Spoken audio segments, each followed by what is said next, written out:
Bueno, buenas tardes. Buenas tardes y bienvenidos a un capítulo más, un nuevo capítulo en las presentaciones de equipos que están participando en esta exposición de investigación arqueológica española en Egipto, en lo que son ya sus últimos días, su última etapa de programación. Hoy contamos con la presencia de Luis Manuel González, conservador del Museo Egipci de Barcelona y director de la misión Esaruna. Como les comentaba, afrontamos la recta final de la programación de esta exposición temporal y de todas las actividades vinculadas a la misma, de las que les voy dando cuenta en sucesivas intervenciones en cada una de las presentaciones de estas conferencias que vamos realizando semanalmente y en este caso por partida doble. Si antes de ayer tuvimos la interesantísima exposición de Miguel Ángel Molinero y en esta ocasión, sí que quisiera anunciarles la próxima aparición del catálogo de la exposición temporal. Un catálogo que, al igual que la muestra que concluye a final de este mes de enero, reúne por vez primera el trabajo de las 11 misiones españolas que a día de hoy están trabajando en Egipto. Un volumen que incluye un extenso repertorio de los trabajos de estas expediciones, con diferentes líneas de investigaciones, con los diferentes bienes culturales recuperados y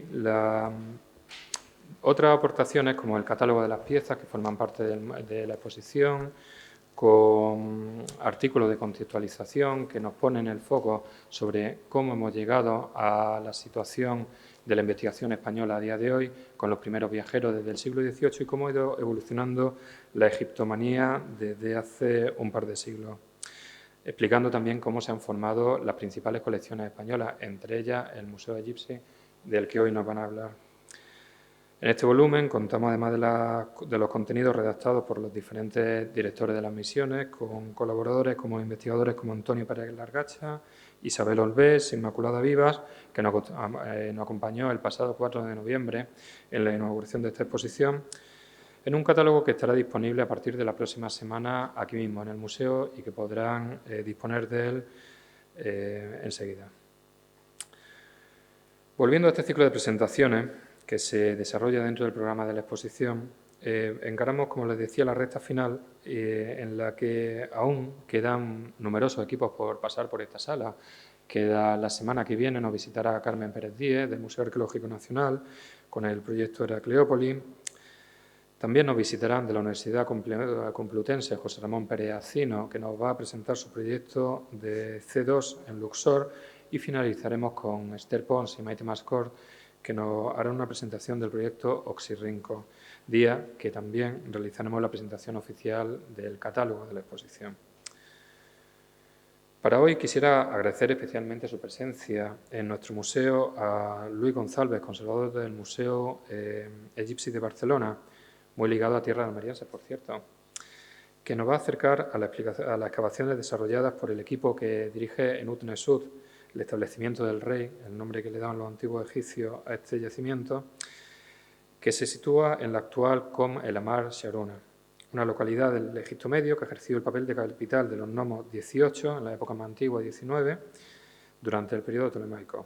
El proyecto de Sharuna se centra en la necrópolis principal, con estructuras funerarias que incluyen diferentes periodos, desde el Reino Antiguo al primer periodo intermedio y el periodo ptolemaico. En la presentación de hoy, además, asistiremos a los resultados de las excavaciones comenzadas tras el descubrimiento en 2018 de unos bloques de piedra caliza con el cartucho de Ptolomeo I, que desde 2019 forma parte del equipo del Museo Egipci con Luis González a la cabeza, cuyo trabajo está aportando una gran cantidad de datos sobre un templo cuyo rostro se habría perdido y que hoy se plantean hipótesis incluso de reconstrucción sobre los numerosos datos que arroja la investigación de este equipo. Sin más, le cedo la palabra a Francisco Verdegay, que le va a hacer una presentación de nuestro ponente de hoy. Muchas gracias.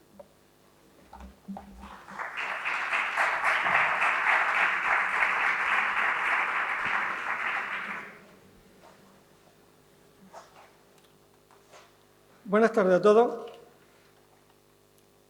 Buenas tardes. ¿Qué tal? Luis Manuel González. Hoy, precisamente, nuestro conferenciante me comentaba que estaba muy ilusionado con estar en Almería, con la que le une muchísimos vínculos y que conoce muy bien. De hecho, como arqueólogo, conoce perfectamente ese icono de la arqueología almeriense, que es Millares, donde ha trabajado y que, como decía, ha tenido en sus manos cerámica de ojos soles. Así que le damos la más cordial bienvenida.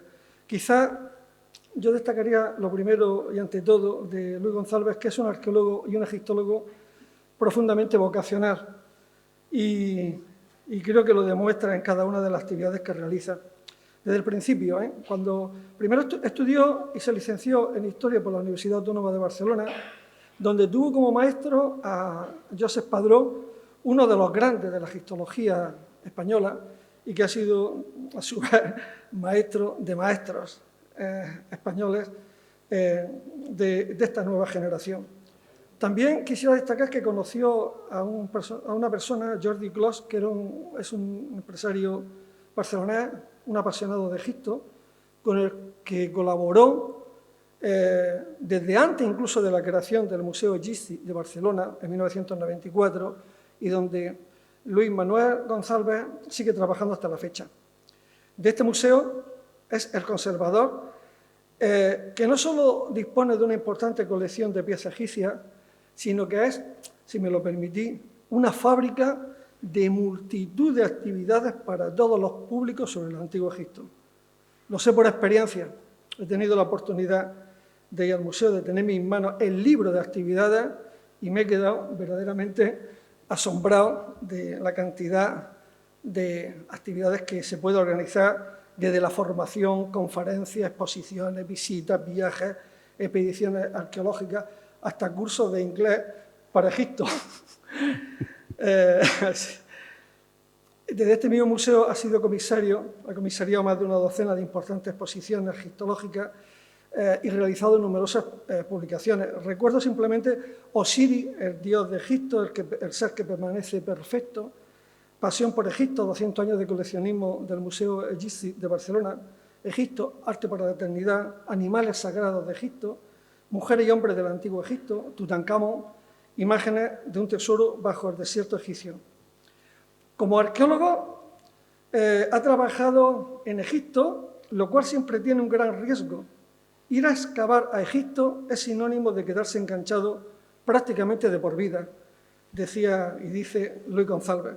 Así que está doblemente enganchado, desde el Museo Egipci de Barcelona y también por los trabajos arqueológicos que realiza en Egipto, donde ha participado en las dos misiones arqueológicas más veteranas de España, Heracleópolis Magna y Oxirrinco, y ha dirigido importantes proyectos en Meidum, Jebel Barka en Sudán, con dos proyectos en busca de los faraones negros y pirámides de Sudán, y sobre todo ahora lo que nos va a contar es justamente su experiencia que desde el año 2006 realiza como director de la exposición arqueológica de Kom el Ahmar Sharuna, un proyecto en el que participa el Museo Egipci de Barcelona y la Universidad de Tubingue, así como el Consejo Supremo de Antigüedades de Egipto.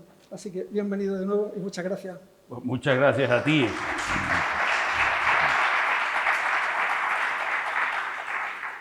No me acordaba ya de tantas cosas, que la mitad de las cosas no me acordaba ya que las había hecho.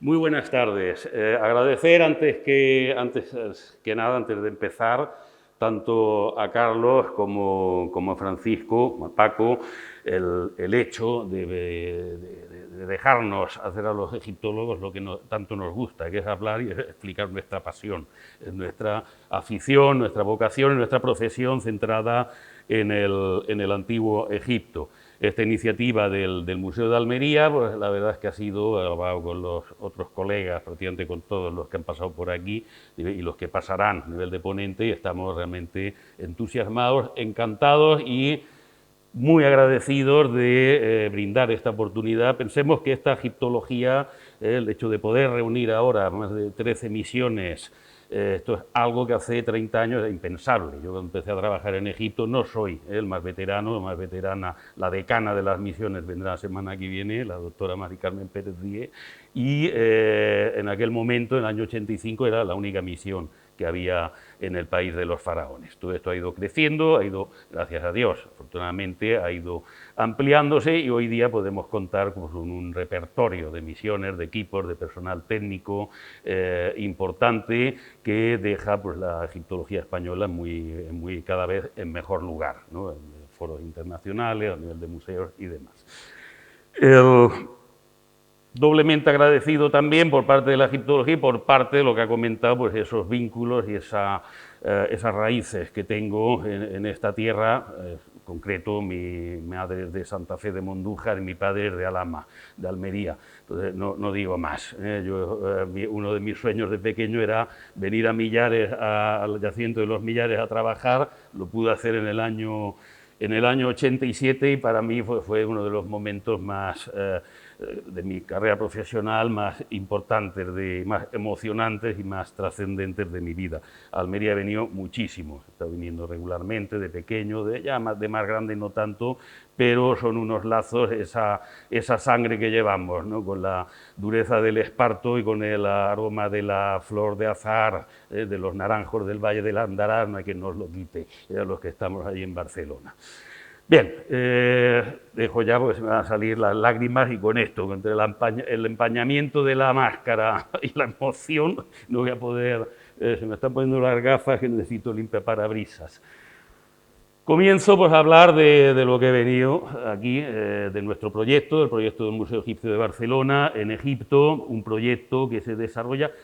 Un consejo, la luz se podría apagar un poquito para ganar un poquito de imagen. Yo no me voy a mover de aquí. Yo creo que se ve mejor así, ¿no?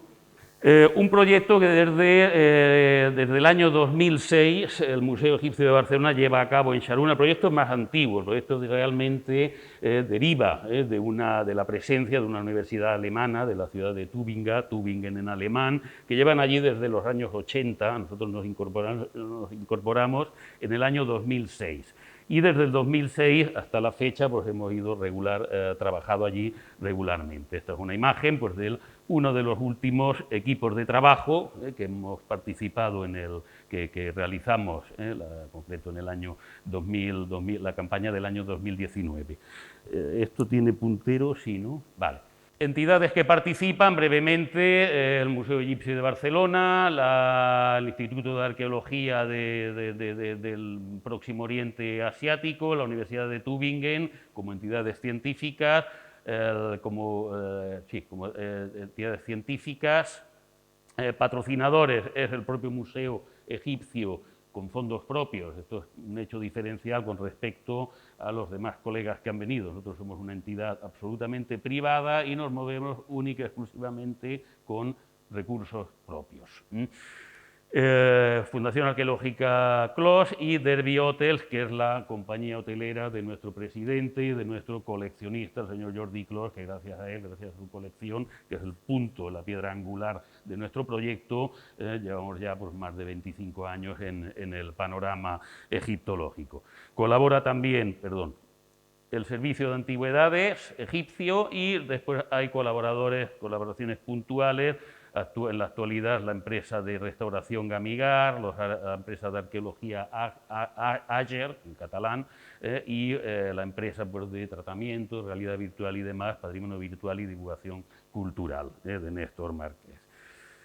Sharuna es un yacimiento muy poco conocido. Aquí han venido y vendrán otros colegas a hablar sobre todo en el caso de las misiones tebanas. Tebas fue una gran capital de Egipto a lo largo de toda su historia, Memphis también. Sharuna pues, hay que decir que es un lugar que no desempeñó un papel importante en la larga historia faraónica.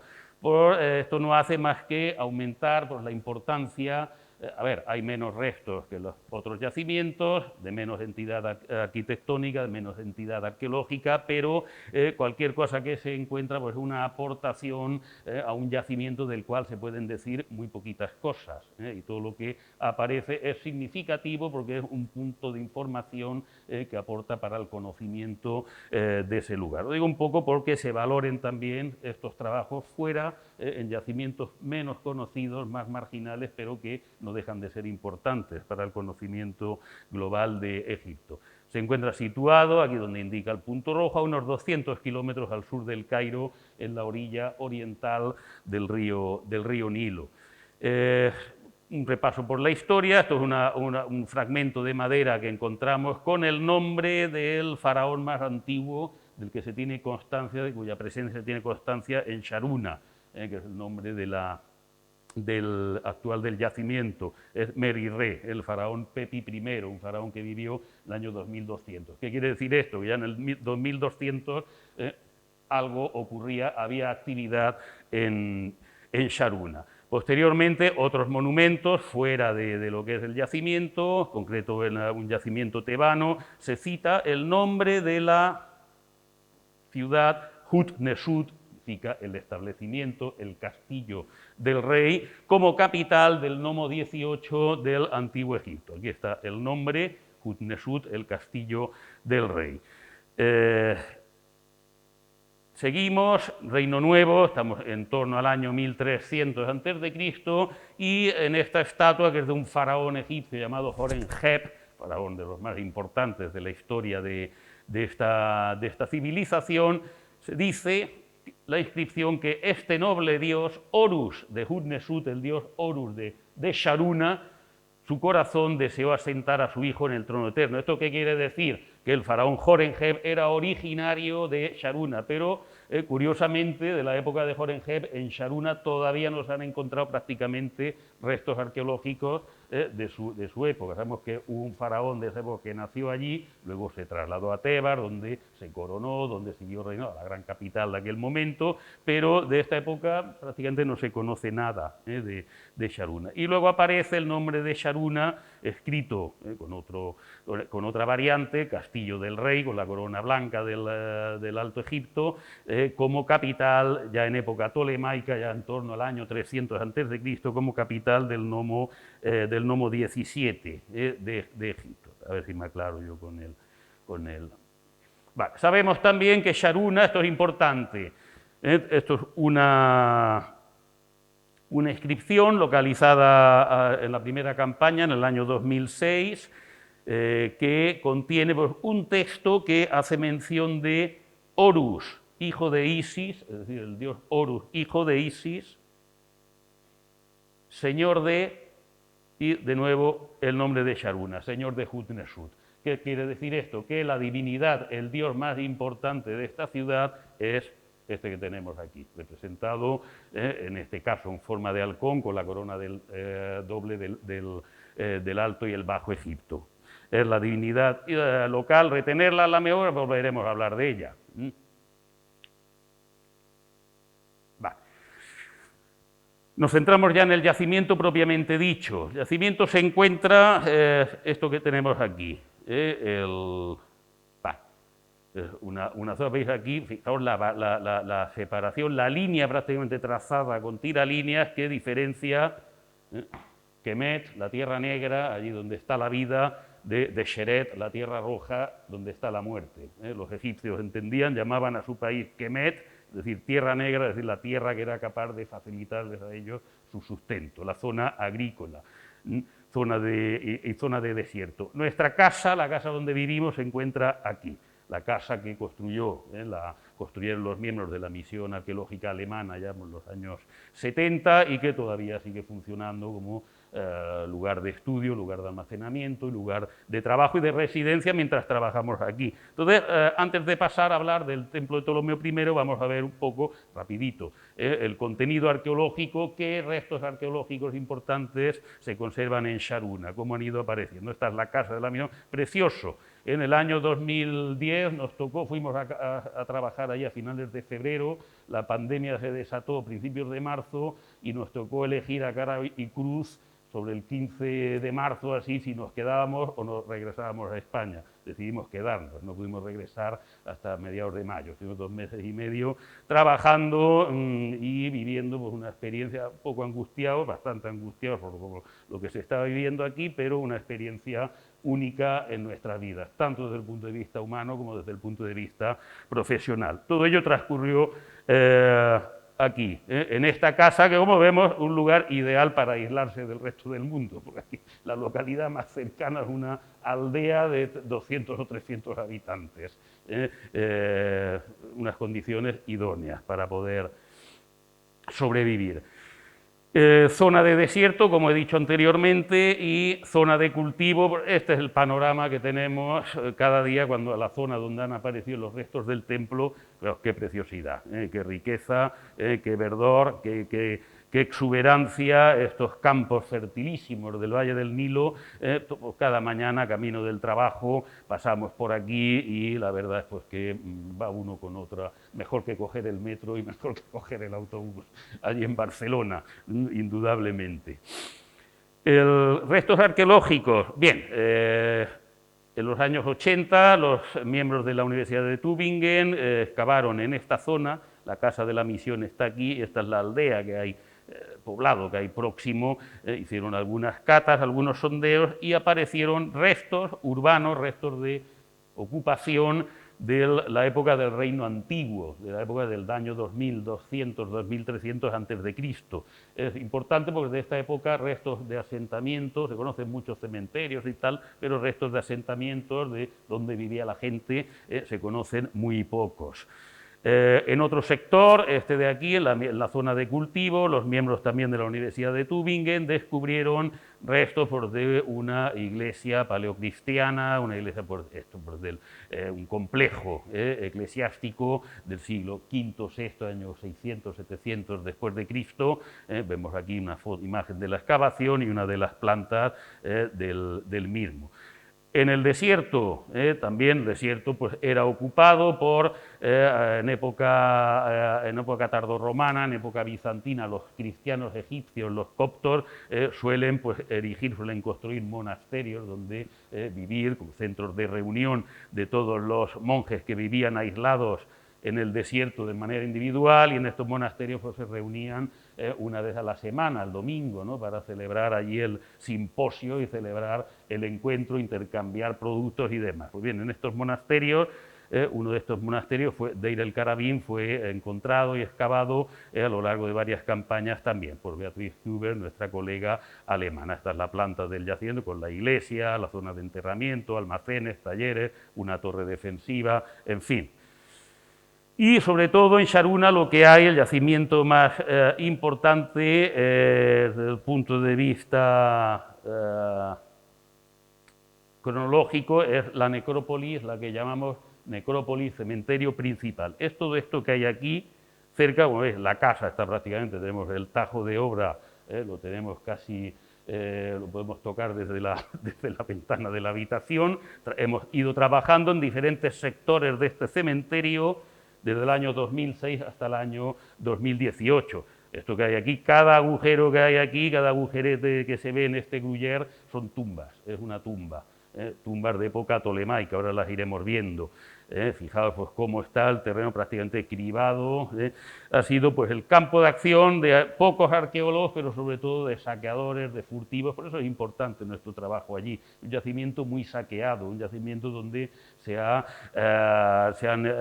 trabajado de manera clandestina, de manera absolutamente fuera de toda regulación, y todo lo que podamos recuperar, documentar y poner a salvo, ya menos, cada vez menos, porque está más controlado, pero todo lo que podamos documentar, poner a salvo, es bienvenido, en un yacimiento que está un poco desprotegido, bastante desprotegido por parte de las autoridades egipcias. En esta necrópolis tiene pues, un momento de ocupación, de uso importante, también hemos hablado antes de la zona de hábitat del Reino Antiguo, de esta época del Reino Antiguo, de la época de las pirámides, 2300 a.C., se encuentran también las tumbas de mayor entidad arquitectónica. Esto es una tumba formada de una avenida, un patio, y a partir de esta puerta se entra a una sala que da acceso a numerosos pozos, cámaras y demás. Esta es otra tumba de esta época, tumbas decoradas con relieves parietales. Aquí vemos, se ve mejor en el dibujo que no en la pared, pero son representaciones de estos propietarios, de estos grandes propietarios de las tumbas que ejercen de digamos, de alcaldes de este Hutnesud, de alcalde de este asentamiento, de esta localidad, sentado ante la mesa de ofrendas, en escenas de banquete funerario, portador de, en fin, decoración típica, aquí algunos elementos de la cultura material de esta época, recipientes cerámicos utilizados como ofrendas, un apoyacabezas precioso de alabastro, formado por 4 elementos, formaba parte pues, del equipo funerario, equipamiento funerario de las tumbas del momento. Tumbas del Reino Antiguo, luego hay en algunas tumbas se han documentado también materiales y utilización de las mismas tumbas en época posterior, en el Reino Medio. De allí proceden pues, estas figuritas que hay aquí, que son figuritas humanas que formaban parte, por desgracia hemos encontrado los fragmentos. Estos son figuras que proceden de las llamadas maquetas funerarias. Las maquetas funerarias, pues, para hacernos una idea, pues son unas...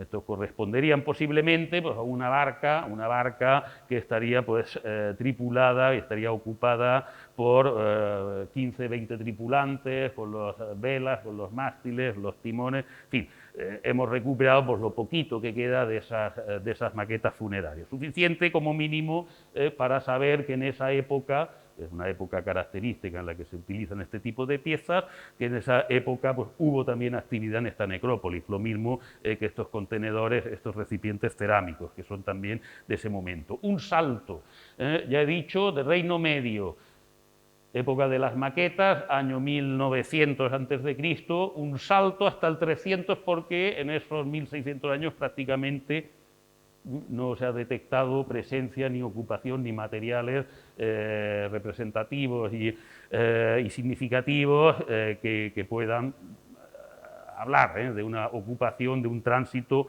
por esta zona. Nos vamos a la época tolemaica y aquí pues todos aquellos agujeros que veíamos en la foto aérea corresponden a tumbas de este tipo, las tumbas de la época tolemaica, época de los Ptolomeos, época de los sucesores de Alejandro. Nos vamos al año 305 hasta el 30 a.C.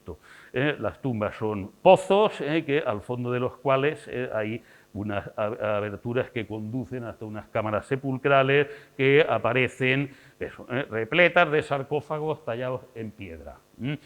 Se han recuperado centenares de sarcófagos de este tipo, lo que pasa es que la mayor parte, por desgracia, están sin inscripción. Nos gustaría mucho, nos hubiese gustado mucho que estos sarcófagos tuvieran nombre del propietario, con su cargo, con su oficio, con el nombre de sus familiares, para poder tener un poquito más de información histórica, pero no es así. De 200 sarcófagos solo hay 5 que tengan inscripciones, que tengan textos jeroglíficos. Es una pena. No les gustaba demasiado escribir en esta zona de Egipto. Es lo que decían, en los yacimientos de las grandes capitales y esto, pues cualquier sarcófago, cualquier pieza tiene unas parrafadas y una información tremenda. Ya veremos esta información lo importante que es. Mesas de ofrendas, amuletos, hemos podido recuperar pues, en algunas tumbas pues, estos amuletos que formaban parte de la dotación de la moneda y en la necrópolis principal, que es donde seguimos hablando, también hemos documentado la utilización de algunas galerías, de algunas cámaras, como zona de enterramiento, de almacenamiento de momias de animales sagrados. Estas momias de animales sagrados corresponden a un momento siempre hubo un culto a los animales sagrados en Egipto, pero sobre todo al final de la historia de Egipto, a partir del año 700 a.C. hasta incluso época romana, esto se multiplicó por muchos enteros y se han encontrado pues, cementerios con centenares, con miles de momias de animales de todo tipo de especies, cada uno de ellos vinculados a su dios. En este caso, nos encontramos un depósito con más de 500 momias de halcón. No olvidemos que el halcón es el animal sagrado de la divinidad local de Charuna, por tanto es un dios al que se realizaban ofrendas. Estas momias de animales, oye, ¿por qué momifican animales? Los momifican igual que momifican a los seres humanos, para que el espíritu del dios pueda tener un soporte físico donde concretarse y poder seguir viviendo. Si eliminas los soportes físicos del ser humano, si eliminas la momia del ser humano, ese espíritu del ser humano que anda por allí, no tiene un lugar donde concretarse y por tanto le privar de esa posibilidad de vida en el más allá. En el caso de los animales lo mismo, pero con los dioses. El espíritu divino del dios Horus se concretan, fijaos aquí, qué repertorio de halcones, en principio son halcones, luego todavía estamos pendientes de hacer el estudio, de hacer estudio radiográfico y de determinar qué especies hay. Otros yacimientos donde se han hecho estudios de animales de este tipo han aparecido, lo que eran halcones han acabado siendo 30 especies de animales, de aves diferentes. Y por último, en la necrópolis principal, estas grandes tumbas, estos grandes patios del esplendoroso pasado del reino antiguo, es reutilizado por los monjes cristianos como adecúan y con adobe construyen muros y demás, reaprovechan fragmentos de piedra. Esto de aquí, pues un fragmento de relieve precioso, el que vemos al principio con el nombre de Horus, señor de Sharuna, señor de Hunnesud, que aquí cumple la función de primer peldaño de entrada a una habitación copta. El segundo peldaño era una tapa de sarcófago, la parte de arriba, y el otro era la tapa de sarcófago, la parte de abajo. Aquí están. Uno, dos, y bueno, dos debajo y este de aquí. En fin, aprovechan pues todo lo que hay de épocas anteriores, donde había un trabajo más elaborado, más exquisito de materiales, y lo hacen un reciclaje. Bueno, y aquí estoy yo, en el año 2019, ¿qué pinto aquí? Nadie me hubiera dicho cuando empecé a trabajar en Egipto que iba a acabar trabajando con botas de agua hasta aquí, cogiendo un reuma de miedo en el agua. Oye, pero en Egipto todo aquello del desierto y de la sequedad, de la falta de agua, de la arena, aquí no se cumple. Aquí estamos en el lugar donde han aparecido, donde en el año 2018, aquí en medio de los campos de cultivo, en el año 2018, por los egipcios que realizaban una zanja para la instalación de un sistema de drenaje en los terrenos agrícolas, detectaron eso, lo que vemos aquí. Aquí ya los han sacado. ¿Veis aquí un fragmento de piedra? Aquí pues detectaron los bloques. Esto nos lo enviaron, porque claro, no estábamos en campaña, lo enviaron a Barcelona, desde allí el servicio secreto que tenemos allí nos envió de Strangis fotos de mira, lo que está saliendo, ¿no? Antes de, porque claro, todo esto se lleva con un secretismo hasta que lo hacen oficial y te lo comunican, que nadie diga nada. Enseñaron estos bloques y efectivamente son bloques de un templo. Veis aquí los elementos decorados, que están sucios, llenos de barro y tal, pero ya se percibían, alguna foto permitía incluso ver el nombre, estos son cartuchos, el elemento que contiene el nombre del faraón, y en estos cartuchos se podía leer el nombre del faraón Ptolomeo I, un faraón que llegó al trono de Egipto en el año 305. Es uno de los generales. ¿Habéis visto la película Alejandro? La última que han hecho del ¿cómo se llama?, el actor, el Colin Powell y el Anthony Hopkins, el que hace de Ptolomeo, Anthony Hopkins. Vale la pena verla. Explica Ptolomeo I, es uno de los generales de Alejandro, uno de los herederos de Alejandro Magno, que se queda con el territorio de Egipto como territorio propio, donde funda una dinastía que, curiosamente, a pesar de ser la última y que muchos egiptólogos no la consideran, acaban la historia de Egipto aquí precisamente, a ver, lo que vienen griegos y tal, dice esto ya no es Egipto.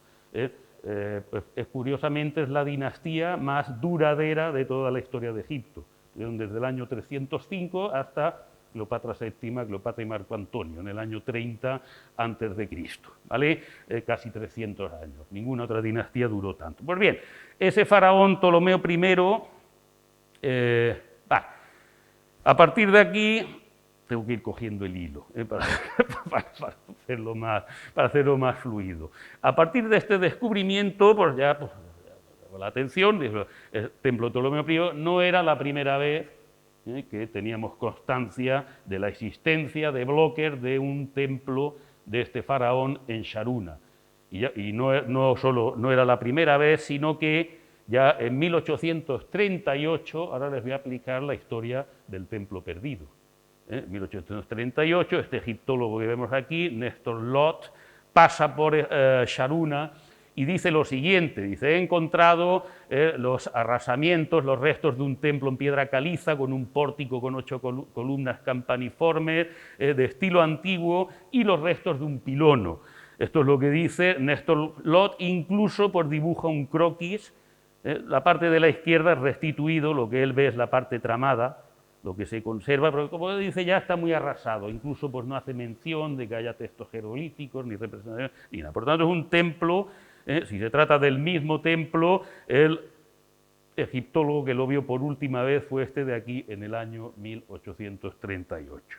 Seguimos, 1890, unos 50 años después, Charles Wilbur, también otro egiptólogo, pasa por Sharuna y como él sabe, tienen conocimiento pues, de ese templo, cuando pasaba por Sharuna, oye, ¿aquí quién estuvo? Pues estuvo Néstor Lot y dijo que vio un templo, pues él quiere ver ese templo de Néstor Lot. Y efectivamente se hace llevar por un nativo que se llama Ahmed el Jaridi, este de aquí, dice que lo lleva hacia la zona donde él cree recordar que vio por última vez restos del templo, restos de piedra, vaya usted a saber, el caso es que él más o menos lo que dice es que del templo no quedaba absolutamente nada, que había desaparecido y que, bueno, más o menos por lo que le decía el nativo, pues pudo dibujar así virtualmente el lugar que ocupó ese templo en su día. Por tanto, es un templo perdido. Otros autores pasan, abrevio, hay algunos documentos más, vuelven a decir lo mismo, que no existen restos. Tadeusz Smolenski pasa por Sharuna también, y este sí, este fue comisionado por el Imperio Austrohúngaro para ir a Sharuna a buscar objetos, a buscar restos para nutrir los museos de este imperio, posiblemente encuentre algo y se dedica a hacer algunas excavaciones, dice pues que yo he excavado en una zona y tal, y encontró, localizó los restos de una construcción moderna, a ver, moderna, de la época medieval, de esa época, restos del templo, sillares de un templo decorados con el nombre de Ptolomeo I, 17. Entonces, oye, y el templo, esto del templo, ¿qué cuento nos explicaba este hombre? De estos son elementos asociados a la iglesia, son elementos que forman parte de arcos, de dinteles, con motivos de esta época, motivos utilizados pues, en las iglesias cristianas, estos capiteles, alguna base de columna y demás. Entonces, los bloques del templo, ¿qué son? Pues los bloques del templo, ya os he dicho antes, que os fijaseis en aquellos más grandes, más regulares, son estos que aparecen indicados con color, señalados con color gris. ¿Vale? ¿Qué es lo que ocurrió aquí? Y aquí tenemos la imagen de estos bloques, de las caras decoradas de estos bloques. ¿Qué ocurrió aquí? Resumiendo, Ptolomeo I manda construir un templo en Sharuna en el año 300 a.C., y este templo, ahora explicaré por qué, parece ser que se encuentra en pie todavía 1000 años después de haber sido construido. En el año 600, 500, 600 después de Cristo, los cristianos deciden hacer una iglesia y lo que hacen es, comenzar a desmantelar ese templo que llevaba ya casi 1000 años por allí cerca, no sabemos dónde, todavía es uno de los objetivos del futuro, encontrar ese emplazamiento original del templo, que lo que estamos encontrando son los bloques que sacaron allí y que los utilizaron en otras construcciones. 1000 años después deciden desmantelar. ¿Y por qué decimos que estaba entero? Porque, es la casualidad, el templo era una estructura que debía tener unos 12-13 hiladas de piedra, una altura de 4 metros, 4 metros y medio, 12-13 hiladas de piedra. Pues bien, en esta iglesia los 60 bloques que hemos localizado son todos de las 4 primeras hiladas superiores del templo. ¿Qué quiere decir esto? Porque el templo está entero, o está enterrado por el barro del Nilo y solo aflora la parte superior, o está entero y empiezan a desmantelar por arriba, y cuando estos cristianos acaban, porque utilizan las piedras del templo únicamente para los cimientos de la iglesia y para algunas partes del pavimento. Para esta escalera, para esta, de hecho, de la iglesia, solo se conserva lo que son muros, lo que se conservan suelos, y el muro más alto que se conserva es de 20 centímetros y son 2 ladrillos que han quedado por encima del pavimento. Utilizanlo porque los muros de la iglesia en realidad eran de ladrillo, los fabricaban en ladrillo. Utilizan los bloques del templo que van desmantelando, van trayendo como para plantear los cimientos, por lo que se hace en una obra, hacer los cimientos y luego levantar muros, para los cimientos de esa iglesia, ¿vale? Aquí tenemos esos 60 bloques, ya digo, todos de las 4 primeras hiladas superiores del templo. Esto es un hecho, nos quedamos de piedra, ¿no? Nunca mejor dicho, al contemplar, oye, no ha salido ningún fragmento de la... No, ahora veremos un poco cómo son. Entonces vamos a ver, una vez realizado la tarea de documentación, de dibujo y demás, claro, lo que no puede hacer uno ante estos restos de importancia principal en este yacimiento, esto casi te obligan los de Servicio de Antigüedades, estos bloques han de ser, una vez has dibujado, has realizado todo el trabajo técnico antes de tocar nada, como buen arqueólogo, procedimos a eso, al rescate de estos templos. Pues no se pueden dejar allí, pues se dejan en estas condiciones y acaban deshaciéndose. En 5 años no queda ni rastro de ellos o quedan absolutamente deteriorados. Son imágenes pues, del proceso de extracción de estos bloques. El niño de la grúa que movía los bloques y los cargaba y los manipulaba y pasaba, el niño de la grúa lo hacía de pie porque no llegaba, no llegaba a los pedales, porque era un niño de 11 años. El padre estaba por allí fumando chicha y hablando y tomando té, y el niño, el chaval, vamos, digo, vaya Game Boy que te han comprado el papá. Con la grúa le dije, oye, no pises una grúa, una oruga, con doble oruga, digo, no pises los clavos que tenemos, y puso la grúa sobre una oruga, sobre un lateral, y apoyándose con la retro, hizo, digo, chaval, tremendo, tremendo lo que va, son apuntes de las vivencias que uno tiene en estos lugares todavía. Vemos cómo van apareciendo los bloques, les dábamos ya, aprovechando para aliviar después las tareas de limpieza, aquí no se puede permitir que el barro se seque, porque después ese barro seco, arrancarlo, lo que hace es deteriorar los relieves parietales que hay por aquí, la decoración, entonces le dábamos, ya que salía de un medio húmedo, no viene, pues de darle con un cepillo fino, quitarle la mayor parte del barro para luego alinear. Aquí tenemos el niño, tenía que haber traído una foto del niño de la grúa, pues es tremendo. Bueno, aquí está por ahí, no, este no es, este es otro más grande, está por ahí el chiquillo. Cargados los bloques y trasladados, mira, este es el niño de la grúa.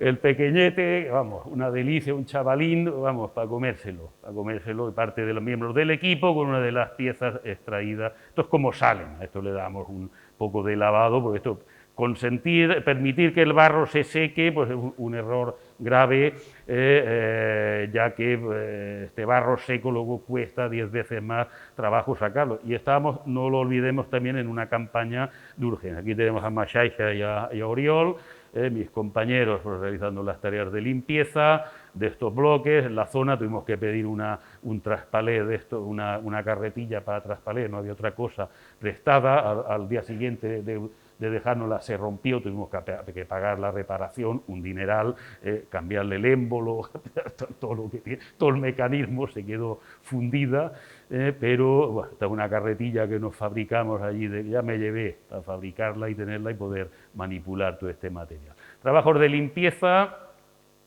para estas imágenes del antes y del después. Trabajos de rescate y primarios, no somos tampoco restauradores profesionales, no pudieron venir restauradores a esta campaña por cuestiones de tipo administrativo, porque no figuraban en las listas del equipo y tuvimos que apañarnos también de la mejor manera posible. Limpieza y después pues, documentación fotográfica convencional, y aplicamos lo que aprendimos en el curso fotogrametría, consistente, resumo, cada bloque realizando pues, un barrido de fotos de 250, 300, 350 fotografías de alta resolución y a esta distancia. Todo eso se vuelca en un programa informático, de tratamiento informático.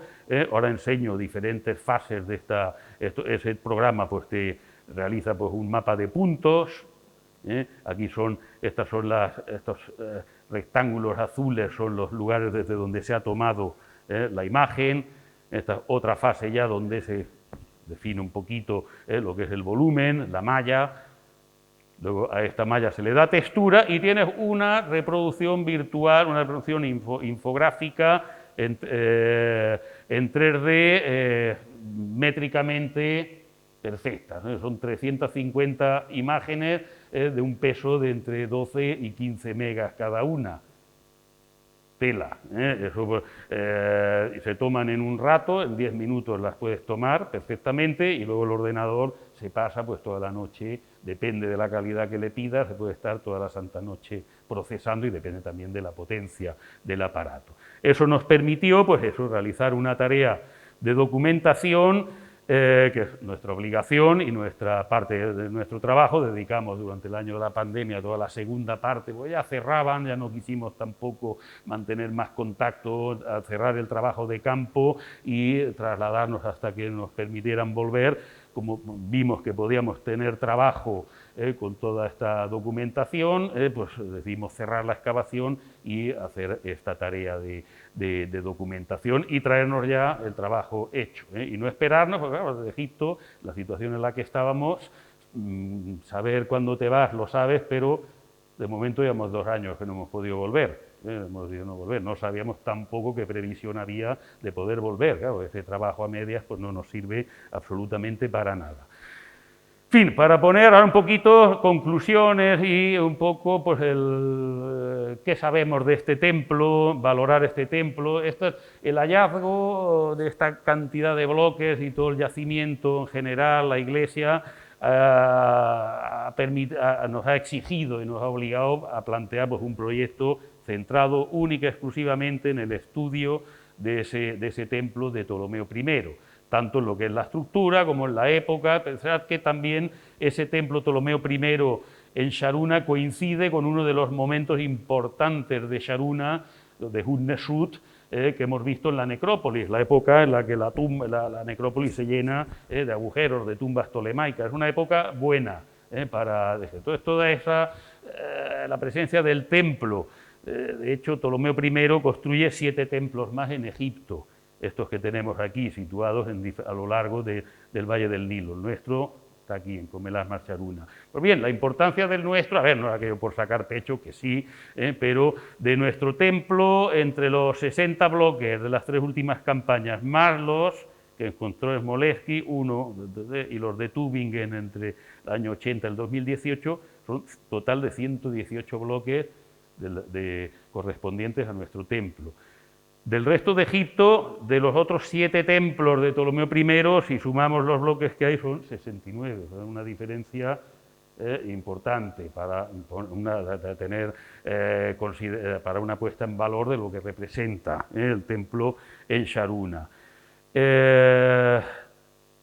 Ese proyecto vamos a ir viendo pues, qué sabemos de este templo, un poco pues, un avance de estos resultados. Entonces, son 4 bloques, de hecho, de los 60 bloques ya he dicho que los 60 corresponden todos a la primera, segunda, tercera y cuarta hilada de piedra, ¿vale? Ahora explicaremos un poquito la iconografía y demás. Pues bien, hemos hecho un cálculo, a ver, tan engañoso como necesario.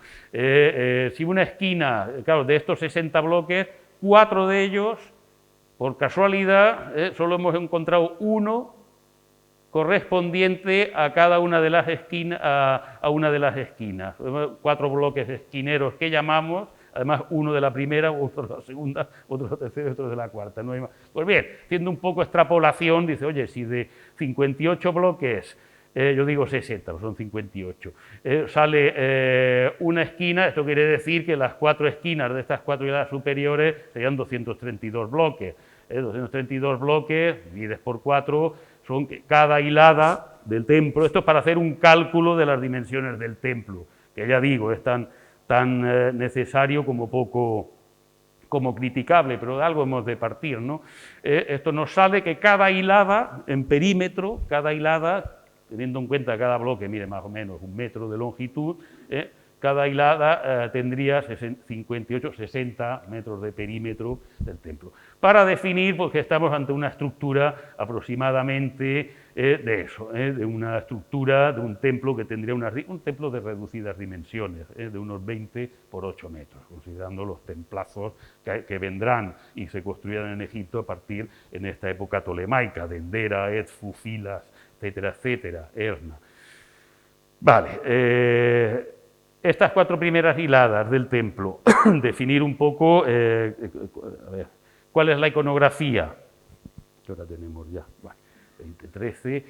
El programa iconográfico de esta parte superior del templo comienza por la cornisa en la que se suceden los elementos iconográficos en una sucesión de los 2 cartuchos que componen el 4º y el 5º nombre del faraón Ptolomeo I, ¿vale? Separados por estas franjas de aquí. Estas franjas de aquí son hojas de palmera, son ramas de palmera. Pensad que los templos egipcios en piedra es la transposición en material duro de los templos primitivos que hubo 3.000 años antes, que se fabricaban con ramas, con troncos, con materias vegetales. Entonces lo que vemos aquí, esto que hace así, es una rama de palmera que formaba parte de la pared y que la parte superior de la palmera caía así. Esto en piedra queda traducido a la piedra, pues nos da esta forma, este tipo de cornisa.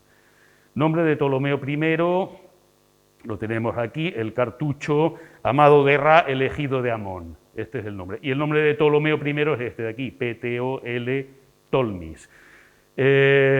Todos los faraones de esta dinastía se llaman Ptolomeo, y la diferencia que, para diferenciar los unos de otros, nos hemos de fijar en su 4º nombre. Luego hablaré de esto, de los 5 nombres del faraón. Cada faraón tiene 5 nombres. Este es el 4º y este es el 5º, que es el nombre de nacimiento, ¿vale? Entonces, se diferencian por este nombre de aquí o por los 3 primeros, si los conoces, ¿vale? Este es Ptolomeo I.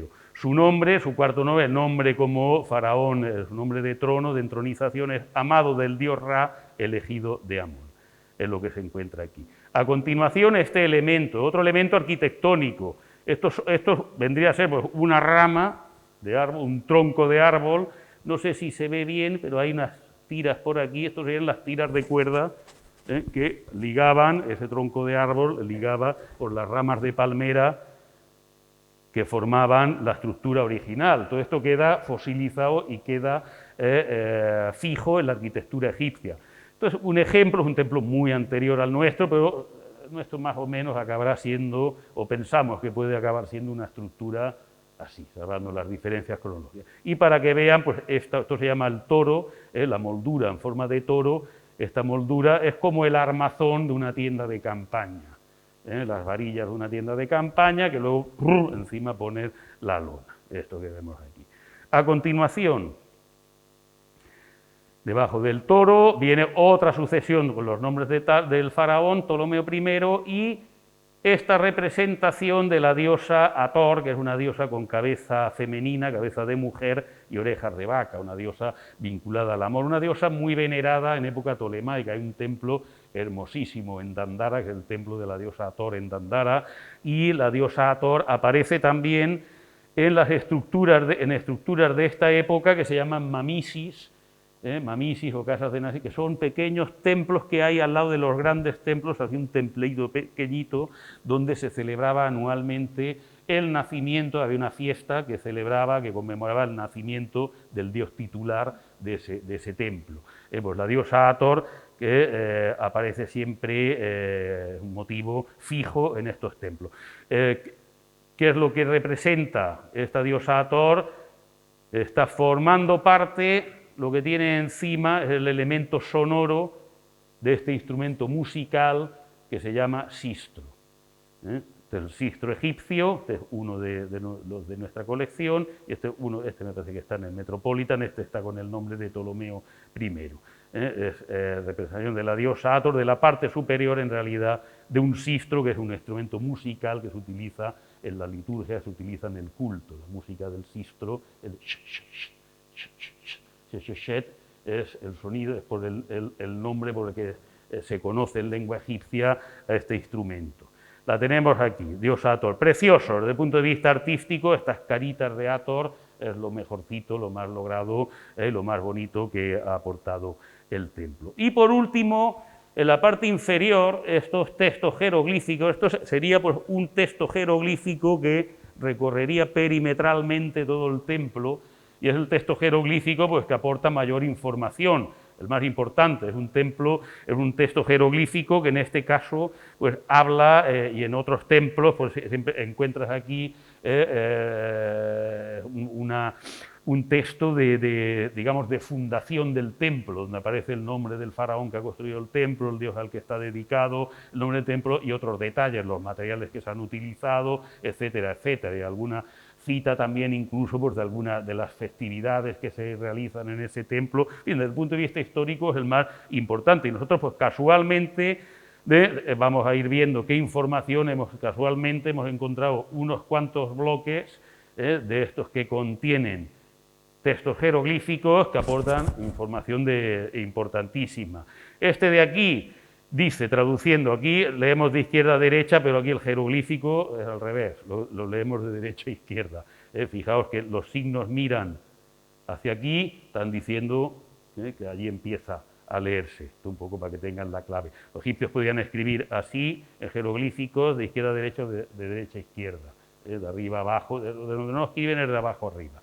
Bien, este texto, él, refiriéndose a Ptolomeo I, que es el que aparece en todos los cartuchos, hizo numerosos monumentos y cosas bellas en piedra para su padre Horus, que lo tenemos aquí el halcón. Por tanto, el templo tiene 100% de posibilidades de casi 100% dedicado a este dios, que es el dios local de Sharuna, además. Ahí. Otra información, en otro fragmento de bloque, Ptolomeo, que viva eternamente, él hizo monumentos para su madre, y aquí no aparece el nombre de la diosa, posiblemente a quien haya que poner aquí es a la diosa Isis, que es la madre de Horus, en esta zona, figura con madre de Horus.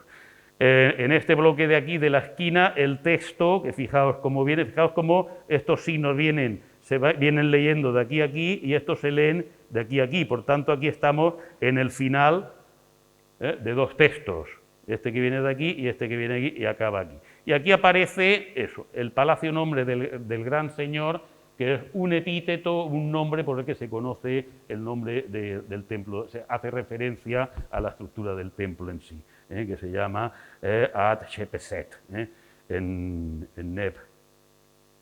Y el más importante de todos, casualmente, digo casualmente, os fijaos que son bloques que han aparecido en diferentes zonas del yacimiento, en diferente estado de conservación. Este, que es el más importante, se ha salvado por los pelos. Toda esta parte de arriba, toda la iconografía no existe, está borrada, y se conservan textos jeroglíficos que en algún caso ha habido que recomponer. Pues bien, estos tres bloques constituyen el texto más completo en lo que se refiere al nombre, a los 5 nombres del faraón Ptolomeo I. Ya he dicho antes que los faraones, en un momento, al principio no, en un momento dado, a partir ya pues, de finales del reino antiguo, reino medio, se tienen 5 nombres que componen, el primero tienen uno de pila, que es el que mantienen cuando nacen, siguen llamándose así, pero cuando llegan al trono componen un protocolo, una titulatura formada por 4 nombres más. Pues en el caso de Ptolomeo I, y este es el hallazgo importante, que no figura tampoco en los plafones, porque teníamos que publicarlo antes en el catálogo, y no figura esta información en los textos de sala, de la exposición que tenéis aquí. Por tanto, en cierto modo, es una primicia también. Estos 5 nombres, aquí tenemos la versión reconstruida, la versión original, lo que se conserva, y aquí la restituida, aportando, completando lagunas y demás, que también es una tarea.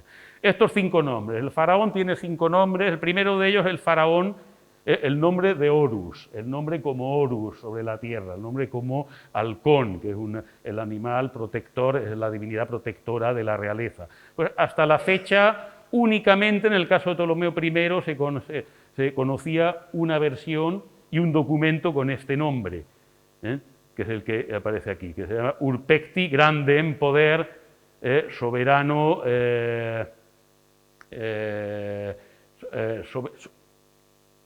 soberano fuerte. En Sharuna ha aparecido otra versión, solo se conoce una, y en Sharuna ha aparecido la otra que hay que añadir al conocimiento de este nombre. El segundo nombre del faraón venía encabezado por estos dos símbolos que hay aquí, estos dos signos, que es la diosa buitre y la diosa cobra. Esto significa el faraón como el que pertenece a las dos damas. La buitre, la dama del Alto Egipto, y la cobra, la dama del Bajo Egipto. Son divinidades protectoras.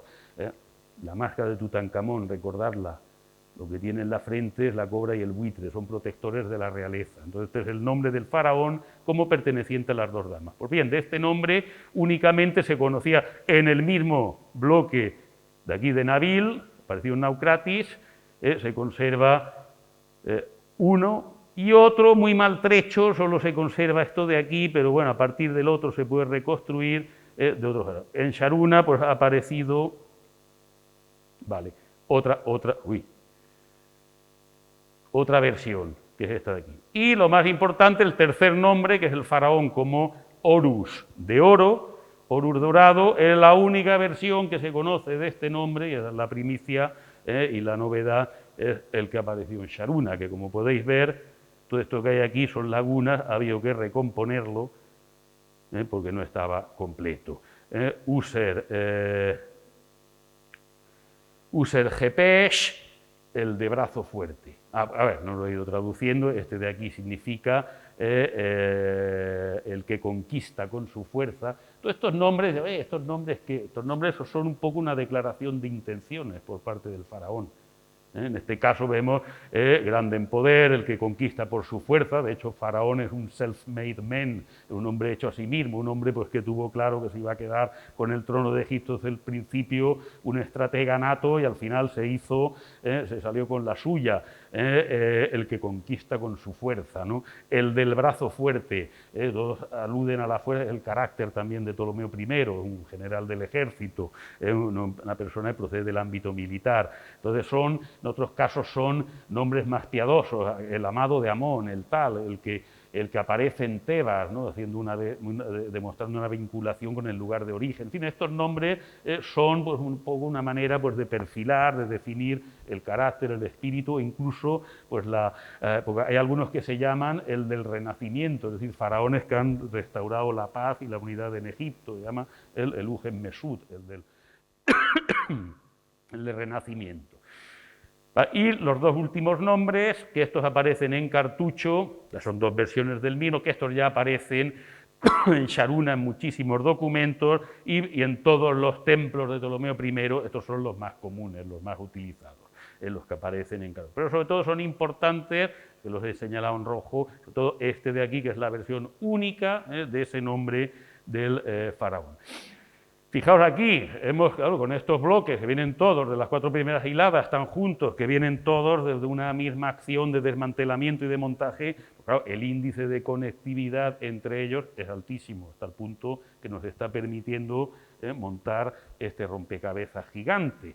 Rompecabezas gigante que, en fin, aquí tenemos pues, algunos de estos, uno de los primeros resultados, este ensamblaje de estas 4 hiladas, hay más, de estas 4 bloques de la cornisa, del toro, de los frisos de la diosa Hathor, del texto jeroglífico. Este está puesto aquí, este no coincide aquí, se lo puse yo aquí por presentarlo en la exposición que hemos hecho en el museo, que ahora hablaré de ella. Este no coincide aquí, pero bueno, podría estar aquí, es por mostrar gráficas. Entonces, lo que sí es importante, fijaos aquí, cartuchos, estos cartuchos,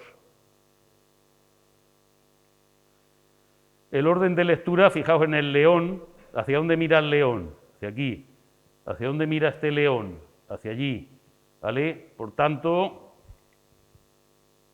puntos de atención, para eso sirve esa bidireccionalidad de la escritura, ese doble sentido, para concentrar la atención en algo importante, y eso algo importante, este elemento que hay aquí, es el único que hemos encontrado, es el que interrumpe esa secuencia de cartuchos y de hojas de palmera. ¿Y qué pone aquí en este elemento? Pues vamos a desglosarlo un poquito. A ver, en principio comento. Postulamos que el hecho de que este elemento no es casual, sino que lo que podemos estar aquí ante la presencia de una puerta. De una puerta, se entiende, ¿no? Elemento que se interrumpe. ¿Por qué se interrumpe? Porque hay algo aquí interesante, importante. Podría ser, podemos plantear sin ningún tipo, puede ser que sí o que no, pero es legítimo plantear que eso se debe a la existencia de una puerta, de una zona de acceso, ¿vale? Entonces vamos a desglosar lo que pone aquí. Y no se ve muy bien porque es una foto, una ortofoto frontal, perfecto, pero aquí hay un signo jeroglífico que significa Señor del cielo, y aquí el símbolo del sol, Ra, que puede ser Ra o puede ser otra divinidad asociada al cielo. Nos venimos aquí y nos fijamos en este signo que no es tan habitual, este signo de aquí. Este signo de aquí, según el signario de Gardiner, que es donde estudiamos jeroglíficos todos, lo interpreta como un atado, un atadillo con fibras vegetales de una materia textil, de cestería, y lo asocia, lo interpreta como una especie de flotador, de superficie flotante, que utilizaban los cazadores de hipopótamos para una especie pues, de plancha de la que mantener la estabilidad en los marjales de allí del río y poder ir a la caza de hipopótamos. Este signo de aquí. Pues este signo de aquí aparece como determinativo de esta palabra mesenú. Mesenú significa arponero, el que arponea. Y ¿a quién vamos a encontrar arponeando a su tío Set, al hipopótamo, el cerdo o el... ¿Quién es este de aquí? Voz alta. Horus, que es el dios titular del templo. Por tanto, esa composición que tenemos del disco solar, Señor del cielo y demás, hace alusión. El texto jeroglífico que hemos visto también, él hizo monumentos para su padre, es redundante y es otra, insiste sobre el tema y sobre el protagonismo de esta divinidad que es la divinidad titular de este templo. Esta escena, es la escena de la lucha de dios Horus contra Set para vengar a su padre Osiris y para convertirse en el sucesor al trono de Egipto y convertirse en el primer faraón de Egipto. Es un dios importante, ¿no?, dentro del panteón egipcio. En fin, lo que hemos visto en el tema es esto de aquí. Hemos encontrado los sillares, 60 sillares de las 4 primeras hiladas. Esto lo he puesto, es un montaje que he hecho también, a partir de los otros bloques que encontró Smolevsky, los que han ido apareciendo en los años 80, que contienen, curiosamente, de todos los bloques anteriores, que son unos 60, otros 60 bloques, de todos esos bloques, solo hay 4 que pertenezcan a estas 4 primeras hiladas. O sea, ¿qué nos quiere decir también? Que posiblemente cuando construyen la iglesia agotaron prácticamente las existencias de esas 4 primeras hiladas. Claro, luego en la iglesia pues han ido desapareciendo y hemos encontrado lo que hemos encontrado y lo que encontraremos, pero los que siguieron utilizando, eso no acabó ahí, los que siguieron utilizando el templo como cantera para construir otras iglesias, de hecho los alemanes, colegas alemanes, estaban en otra iglesia donde aparecieron algunos bloques, siguieron desmantelando el templo desde esta altura hasta abajo. Y este es el tipo de bloque que aparece aquí, pues ya no tiene la iconografía, son escenas donde convencionales de templo, donde aparece el faraón pues, realizando ofrendas a los dioses y demás, que hemos hecho aquí una recomposición cogiendo partes, esto no encaja, pero es para un poco tener una idea de cuál sería la dimensión total, la altura total del templo. Aquí faltarían un par de bloques más, los egipcios nunca comienzan la decoración a ras de suelo, sino que dejan un zócalo de casi 1 metro de altura, habría que añadir un par de bloques más, y este sería pues, el aspecto frontal de un lienzo de muro del templo. Bueno, y eso tampoco lo tenéis porque no estaba hecho, me hubiese gustado pasarlo también, pero con todos estos trabajos de restitución virtual y demás se pueden presentar pues, los resultados de esta manera, este modelo rotatorio de la esquina del templo, una de las 4 esquinas. Fijaos cómo se ven todos los detalles de la técnica de trabajo, los elementos de anclaje. Este de aquí sería pues, un recorrido a lo largo de ese lienzo de muro con la puerta. Esto es el inicio, lo estamos empezando, estas 2 primeras campañas, hemos de estudiar bien estos restos, hemos de acabar de excavar la zona ante la posibilidad, seguro que aparecerán más, pero nos permite pues, realizar pues, estas composiciones. Y todo esto virtual, todo esto en el ordenador, todo esto sobre el papel, pero esa misma información si se pasa y se proporciona pues, a los técnicos que con impresoras digitales 3D se encargan de hacer reproducciones a la escala que uno quiera, o a escala real, o más grande o más pequeño. En nuestro caso hemos hecho reproducciones a escala 1:1, a escala real, de estos bloques. Poco funcionan así, ellos trabajan, cada bloque lo dividen en 10 partes, o las que hagan falta, y luego pues, esas partes pues, las unen, las enlazan.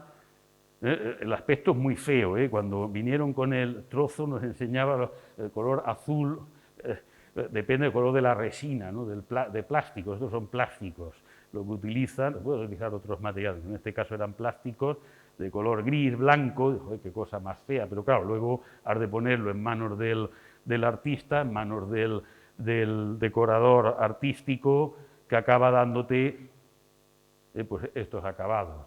Esta es una foto de la imagen real del bloque, y esta es la réplica realizada pues, con materiales plásticos. Diferencias sobre todo en el peso. Nosotros que hemos tenido que manipularlas por la carretilla, por los pasillos, ahí trabajando en unas condiciones, al final con un calor aplastante, bloques que pesan entre 250 y 500 kilos, los que menos y los que más, a esto que, bueno, la esquina cuando la teníamos montada en el museo, si te apoyabas un poco, se caía todo por tierra. Aquí estamos pues, presentando pues, estas réplicas que hemos realizado para la exposición que en estos momentos tenemos en el Museo Egipci de Barcelona.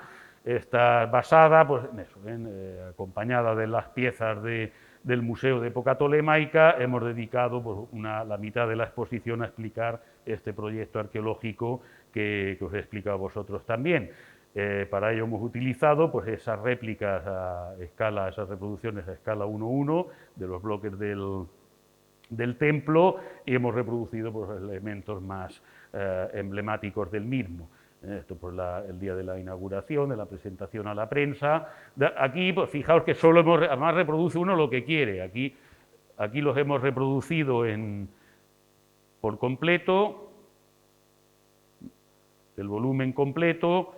Uy, perdonadme, es que con el dedo. Y aquí solo hemos reproducido pues, la parte que nos interesa, que es la parte exterior, la parte decorada. No merece la pena poner, y luego sobre todo para colgarlo en la pared has de tener una superficie regular. Fijaos también cómo incluso se aprecia, ¿qué hago yo? Cómo incluso se aprecia, pues es una característica de las construcciones arquitectónicas egipcias donde no hay, de las paredes externas no hay ninguna que sea vertical, son todas en talud. Aquí que es más ancho, más estrecho, más estrecho, más estrechito y más estrechito. De ahí tienen un ligero ángulo de inclinación, característico también pues, de esa arquitectura inicial. Y esta pues, una imagen que me sirve pues para eso, para invitaros a que vengáis a Barcelona. Si venís a Barcelona, pues no dejéis de venir a ver tampoco la exposición y perder la ocasión pues, de ver eso, lo que permite la técnica hoy día, pues no traernos las piedras de allí, pero sí traernos estas copias que ya digo, a esta distancia de ahí pues, prácticamente tienen el mismo aspecto, o mejor incluso, depende de lo que haya querido el artista de turno, mejor incluso que los originales. Aquí los tenemos en el acto de presentación que hicimos hace el día 16 de diciembre, que fue el día que se inauguró. Muchas gracias por todo. Cierro aquí la intervención y no sé si tenemos espacio para preguntas.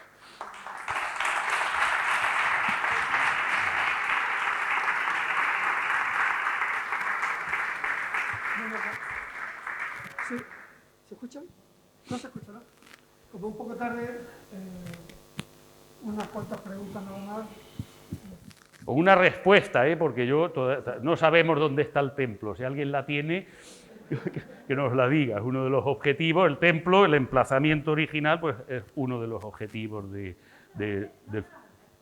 no debe estar muy lejos, por la conservación de los bloques. A ver, y luego pues que las iglesias, no solo en Egipto, en cualquier cultura del mundo, los templos, lo que son los templos santuarios, independientemente de la religión de la época, se van sucediendo en el mismo sitio.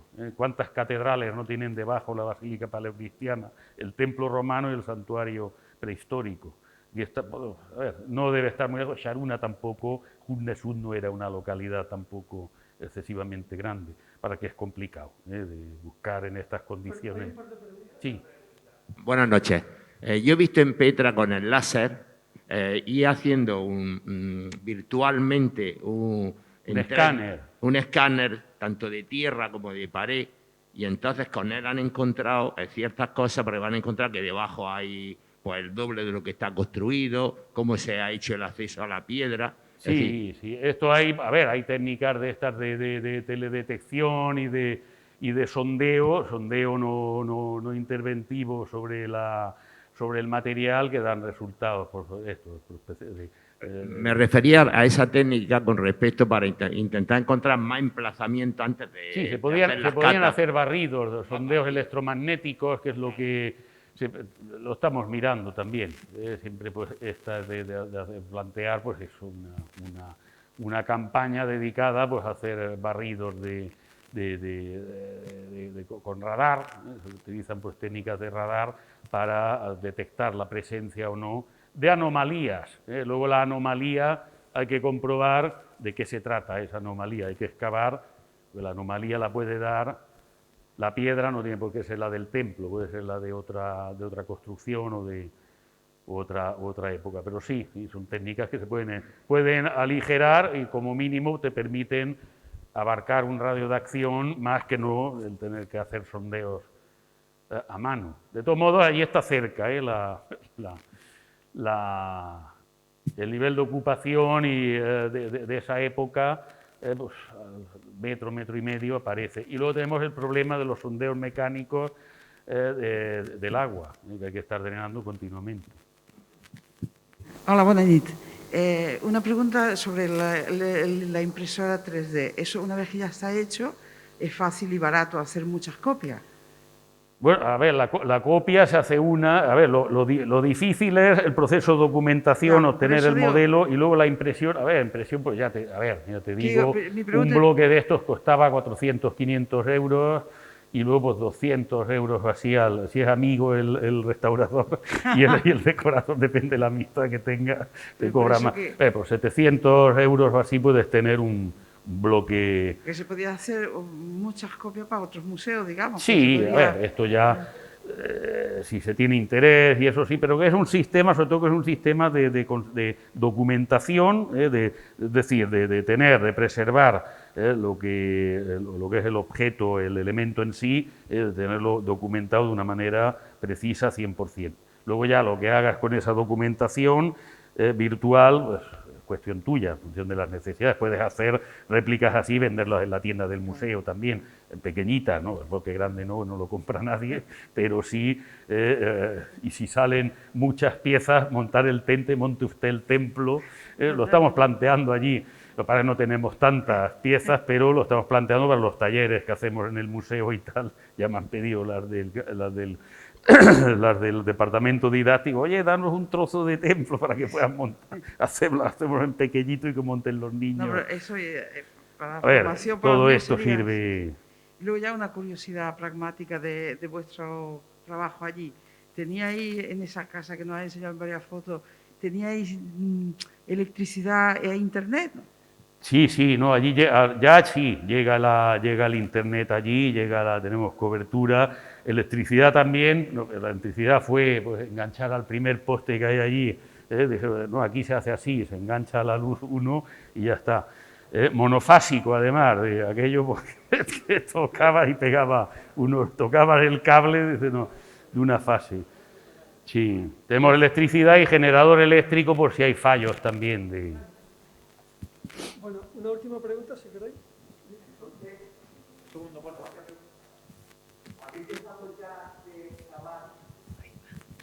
¿Habéis dejado ya de excavar esa zona donde el nivel freático, el agua subía, para dedicaros ya a conseguir a ver dónde está el templo original de Ptolomeo? No, la zona de la iglesia todavía queda ese trozo que he enseñado ¿Pero ahí. vais a seguir excavando la zona de la iglesia? Para lo que es la iglesia, luego ampliaremos, tenemos que ampliar más. Puede ser una iglesia que puede estar asociada a un cementerio. Normalmente alrededor de las iglesias había cementerios, había... Pero vuestra misión arqueológica prioritaria ahora mismo es descubrir dónde está el asentamiento original del templo de... Primero documentar el yacimiento, Sí. donde estamos. Luego rescatar lo rescatable de la mejor manera posible y luego... Pues, de la iglesia. De De la iglesia. Sí, bueno, de la iglesia, pues claro. Porque el templo original todavía no se sabe dónde está. El templo no sabemos dónde está. Los de la iglesia pues fueron a buscar los bloques por ahí. Pero de la iglesia nos interesa pues rescatar, aparte de documentar la iglesia, técnicas constructivas, definirla, cómo era esa iglesia, rescatar también esos elementos que desde el punto de vista artístico, patrimonial, no se pueden dejar allí. Es un crimen dejarlo aquello allí y que se pierda para siempre. Cuando llegamos allí, este año, cuando lleguemos allí estarán todos los bloques de color verde, ¿no? Porque como hay tanto sol y tal, genera un verdín tremendo, ¿no? Una capa de verde que se tiñe. Pero Luis, otra cosa que te voy a comentar. Me imagino que cuando fue la época de construcción de esa iglesia, el nivel freático no llegaba hasta ahí. Claro, no. Con lo cual, el cauce del río Nilo, porque vendrá del cauce del río Nilo ese nivel freático, me imagino. Sobre todo el nivel freático del Valle del Nilo ha subido a raíz de la construcción de las presas de Asuán, ¿no? A principios de siglo y la de 1960 y pico. A partir por eso digo yo que ha subido a partir de la construcción de la presa de Asuán. Sí, de la antigua, ya de la presa inglesa de 1905, por ahí, de principios de siglo. ¿Alguna preguntilla? Yo pienso montar un balneario allí, con la piscina, unos baños de sol y las aguas del templo de como Horus el Dalama, que como el curan, Dalama. del dios Horus que curan, ¿no? Una especie de Lourdes o de Fátima, que eras tú, lo vamos a hacer de oro. Allí ya cuando me jubile, estoy pensando ya en no aburrirme. Bien, pues nada, muchísimas gracias. Bueno, a vosotros por la atención.